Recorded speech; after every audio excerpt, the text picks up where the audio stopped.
The Polaris Research Station had stood at the edge of the Arctic Circle for 15 years, its team of scientists accustomed to the isolation and the secrets hidden beneath the ancient ice.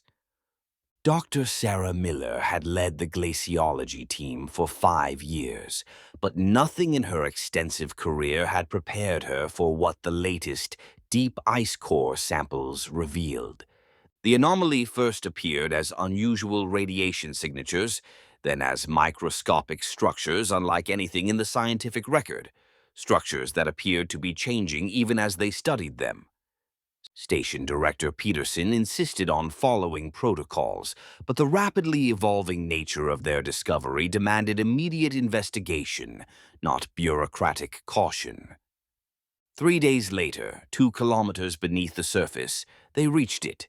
Something massive, something that had been imprisoned in the ice for what carbon dating would later suggest was over 40,000 years. It wasn't a meteorite or geological formation as they'd initially theorized. The perfect symmetry and non-reflective surface suggested something deliberately constructed, something artificial.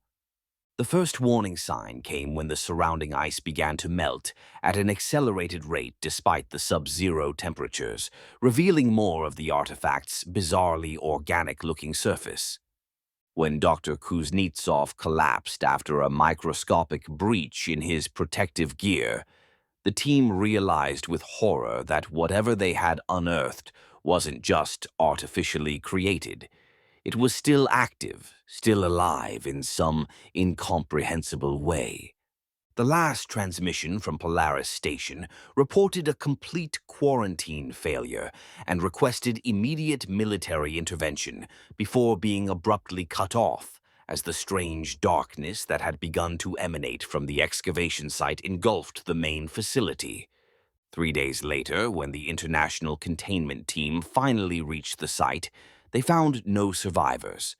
Only the abandoned research station, the massive hole in the ancient ice, and most disturbingly, no trace whatsoever of the object that had been imprisoned there for 40 millennia.